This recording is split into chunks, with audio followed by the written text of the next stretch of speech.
Today we just relaunched our store over at Armchair History TV. There, you can buy a limited edition poster of the evolution of British uniforms. In 3 weeks, they will be completely off the store, so be sure to get them now to support the channel. We're also selling new matte black mugs, t-shirts, and only 40 of our remaining tank pins.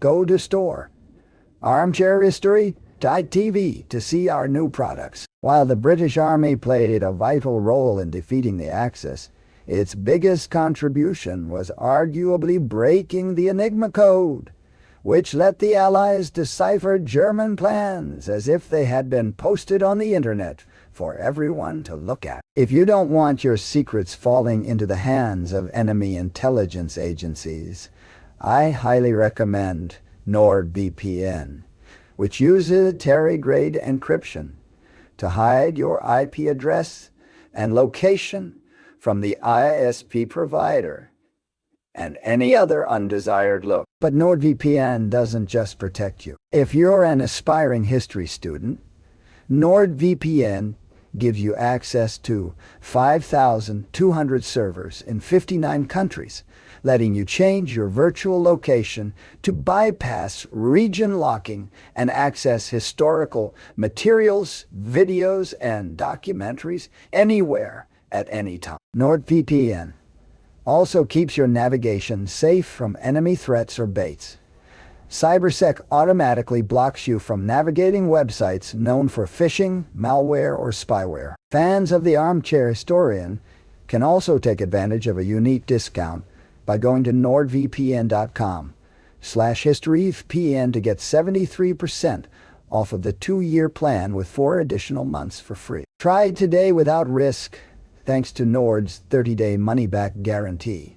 Following the Acts of the Union in 1707, a newly formed British army was established, succeeding the prior English and Scottish armies and their predecessor, the New Model Army. Almost immediately, this newborn military force, equipped with doglock muskets, was thrust into battle during the War of the Spanish Succession, suffering severe losses at the fiery victory at Malplaquet. As it would become popularized, the red tunic of the British Army would be cemented in its military tradition for centuries. In contrast to their lower-ranked counterparts, the elite officer class brandished edged weapons as components of their status and position as leaders. This practice to carry such an item into combat would carry on for many decades into the modern era, although its practical use decreased over time. Defeating the French during the Battle of Warburg, along with their Hanoverian allies,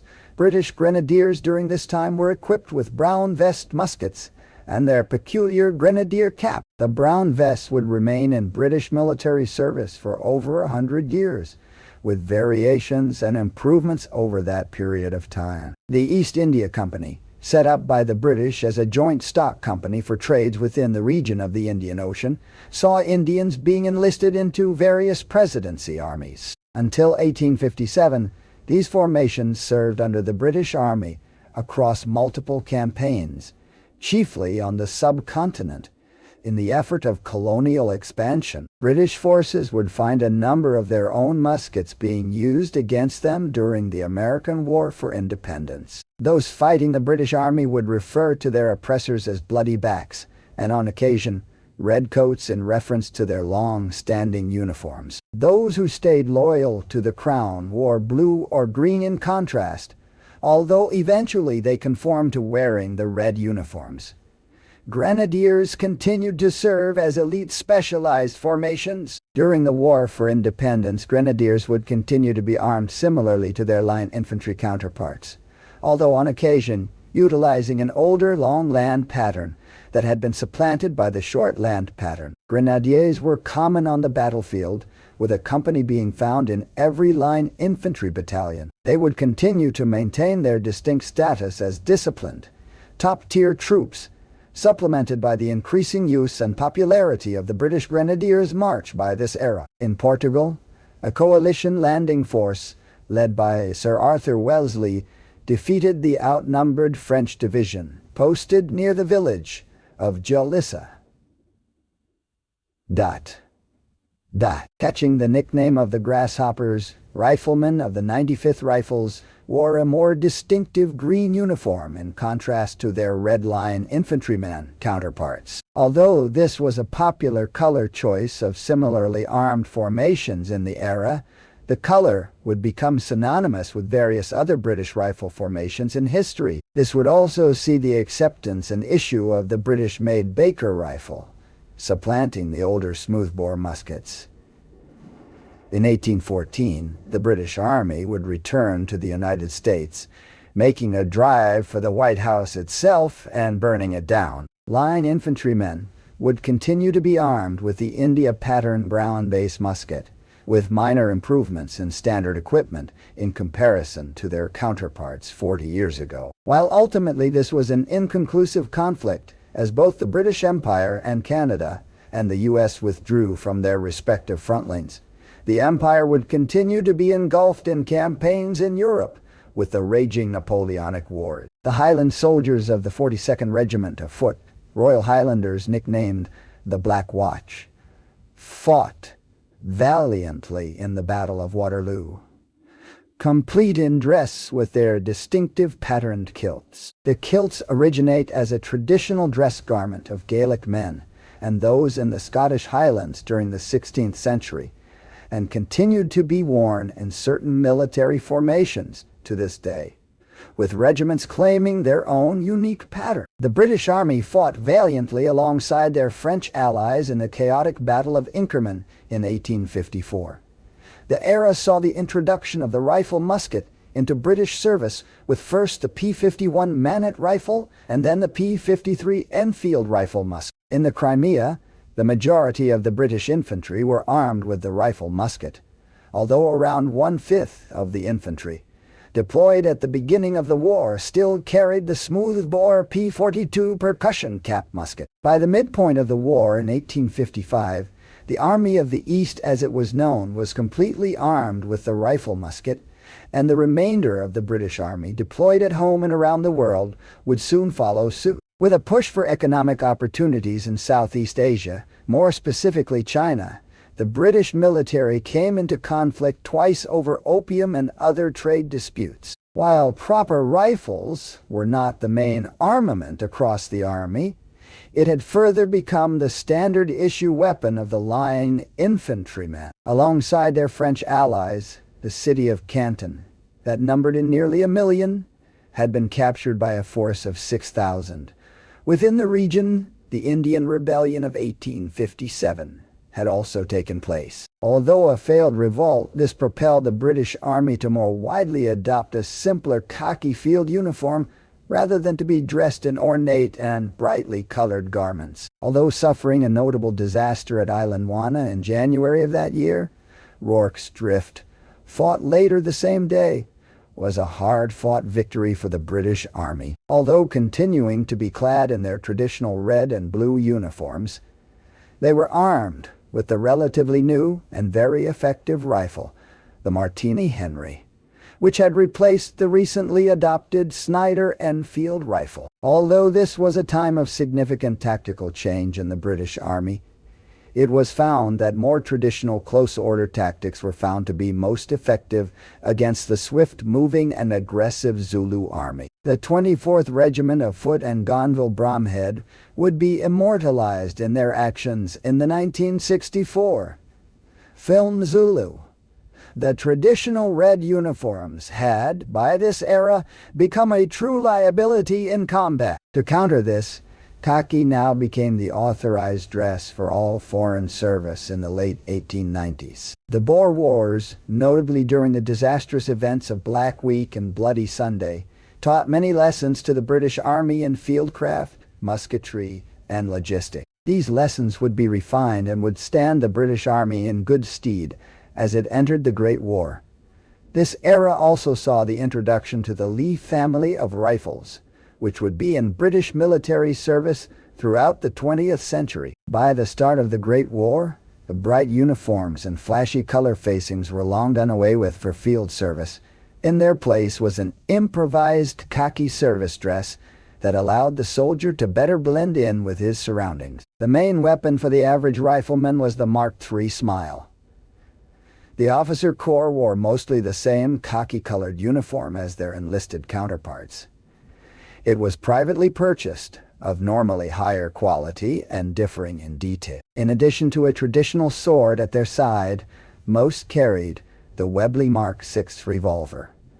Across all ranks, a simple peaked cap with a regimental badge was worn. Head injuries increased significantly as soldiers who would have died otherwise were now better protected from above. This steel combat headgear cemented itself as part of the British soldier for several decades until the 1950s, as well as seeing use by the American Expeditionary Force and U.S. military as a whole, until relegated to civilian use in 1941. With the ferocious blitzkrieg across Western Europe, the British Army was pushed further and further to the coast of Dunkirk, where an evacuation of colossal scale took place, along with the iconic No. 1 Mark III Lee Enfield rifle. The rifleman was given a new battle dress, a full-wool ensemble worn by all ranks with the distinct waist-cut top that influenced the Ike jacket the United States would adopt in later years. Formulated by David Sterling under the name L Detachment. This commando force would be used to operate behind enemy lines, not through airborne insertion, but via jeeps. During its second mission during Operation Crusader, it successfully destroyed over 60 enemy aircraft. Notably, the parachute wings of this elite unit were prominently worn above their left pocket. Sterling, the CSS brainchild, stated that the wings were treated as medals in their own right. During their operations, they adapted the tropical uniform for the desert heat. Dating back to the Board of Ordnance in the 15th century, the British Royal Engineers have been responsible for all military engineering and technical functions as a combat support service in the British Army as a whole. Sappers in this role would have responsibilities in fortifying defenses as well as handling mines, both to plant and defuse. Especially in the flat, open terrain of North Africa, the Dieppe raid, formerly known as Operation Jubilee, was an operation all too similar to what the D-Day landings would pursue 2 years later. The American-made Thompson submachine gun, given to British commandos, allowed a single soldier an increase in available firepower. The commandos themselves were formed from volunteers and trained for raids within German-occupied Europe, at the request of Winston Churchill. It should be noted that outside of the commando force, nearly 80% of troops allocated to this operation were Canadian. Unfortunately, this would be a failed operation to test the mettle of Hitler's Atlantic Wall. Operation Market Garden became widely known as the largest, yet most disastrous, Allied airborne operation. Despite this, the Red Devils of the British Parachute Regiment fought tooth and nail against their heavily armed enemy, which also included their German counterparts, the Fallschirmjäger. Their signature red beret and wings were the icon of the airborne force. By this point, the Sten submachine gun had been improved, with a rear sight derived from the standard bolt-action rifle and a higher degree of manufacturing quality. The Denison smocks became the first major widespread adoption of camouflage by the British Army, and would continue to be used for decades. The British Army deployed the 27th Commonwealth Brigade during the Korean War. Being made of British, Canadian, Australian, Indians who served as medics and New Zealanders, a uniform developed for the warmer climates was issued for troops first arriving in Korea. Although a winter uniform had been made up from U.S. cold weather gear stocks, worn on top of a warm jumper. Ultimately, the armament and web equipment would remain similar as it did in the previous war. British Malaya would be engulfed in a guerrilla war, just as Vietnam would be a decade later. Communist forces fought for independence against the British. Ultimately successful in defeating the Communists, the conflict would see the resurgence of the Special Air Service, and would also see troops from many parts of the Commonwealth, including Australians, New Zealanders, as well as a large contingent of Gurkhas. The tough and hardy men from Nepal had considerable experience in jungle conditions, as had been found in Burma during the Second World War. These forces would be the strong backbone during this conflict. At the Iranian embassy in London, 6 armed men vying for the Khuzestan province's sovereignty had taken 26 people hostage for several days. By the 6th day, with no progress made for compromise, the CS was deployed, rappelling down from the building's rooftop and making their forceful entry into the embassy. The SAS forces were equipped with the reliable German-made MP5 submachine gun, a popular, now iconic choice for many police and special units. The operation overall was a resounding success and thrusted this elite unit into the public eye for the first time, and the SAS was looked upon for expertise for counterinsurgency tactics. April 2, 1982, kicked off the Falklands War. Argentina invaded the Falkland Islands and South Georgia the following day. In response, the British forces deployed a naval task force to counter the Argentinian forces and conducted an amphibious assault on the islands. The riflemen conducting the assault were issued the Lone 1 self-loading rifle, a British-made licensed copy of the Belgian FN FAL.